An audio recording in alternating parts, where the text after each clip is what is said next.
বিসাউজিল আয়না, আয়নার সামনে চলে এসেছে, আয়নার ঘরওয়ালা চলে এসেছে, আয়নার বাড়িওয়ালা চলে এসেছে। তোমরা কই গো? তাকাইয়া দেখো, আয়নার ঘরওয়ালা চলে এসেছে, আয়নার বাড়িওয়ালা চলে এসেছে। আয়নার ঘরওয়ালা যখন এভাবে মিছিল দিতে লাগলো, যুবকটি সালাম দিয়া বলে, তোমাদের মধ্যে আমার আয়নাকে? ওই সময় মহিলারা ডেকে ডেকে বলে, যুবকেরা রে, আমরা তোমার আয়না না, আমরা হলাম আয়নার খাদেমা, আয়না হলো আমাদের মালিকা। যুবক তখন সঙ্গে সঙ্গে সঙ্গে সঙ্গে অবাক হয়ে যায়, আরে এত সুন্দর যদি আয়নার খাদেমা হতে পারে, আমার হুর আয়না না জানি কত সুন্দর।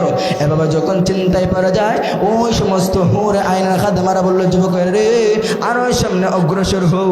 সামনে যখন অগ্রসর হলে প্রথম যে মহিলাদেরকে দেখলো, তাদের চেয়েও শত শত শত শত গুণের সুন্দর মহিলা সামনে দাঁড়ানো রয়েছে।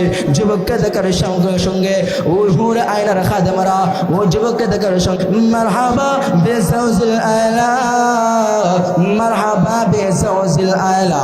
আয়নার সামনে চলে এসেছে, আয়নার ঘরওয়ালা চলে এসেছে, আয়নার বাড়িওয়ালা চলে এসেছে। এভাবে যখন আয়নার হুর আয়নার খাদেমারা মিছিল দেয়, সঙ্গে সঙ্গে ওই যুবক ডেকে ডেকে বলে, তোমাদের মধ্যে আমার আয়নাকে? ওই সময় হুর আয়নার খাদেমারা বলে, যুবক রে, আমরা আয়না না, আমাদের মধ্যে কেউ আয়না না, আমরা হলাম আয়নার খাদেমা, আয়না হলো আমাদের মালিকা।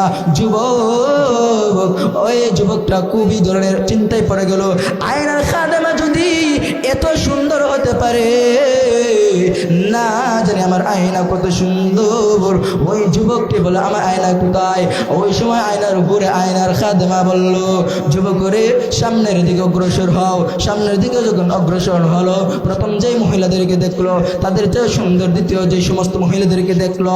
আবার সামনে যখন তৃতীয় নম্বর মহিলাদের সঙ্গে ওই যুবক সামনে গিয়ে দাঁড়াইল, ওই সময় হুর আয়নার খাদেমারা তখন বললেন, মারহাবা মারহাবা বিজাউজিল আয়লা, মারহাবা বিজাউজিল আয়লা। আয়নার খাদেমা চলে এসেছে, আয়নার ঘরওয়ালা চলে এসেছে, আয়নার বাড়িওয়ালা চলে এসেছে।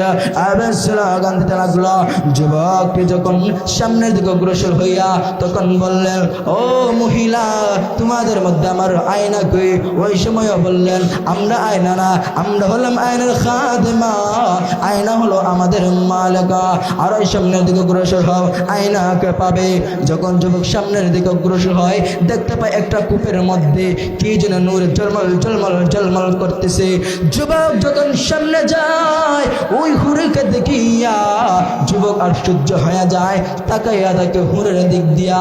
যখন ওই যুবকটা হুরে আয়নার সঙ্গে মিলন করতে যায়, সঙ্গে সঙ্গে হুরে আয়না বলে, যুবক রে, তুমি এখনো মৃত্যুবরণ করো নাই, তুমি এখনো দুনিয়ার বুকে রয়েছো।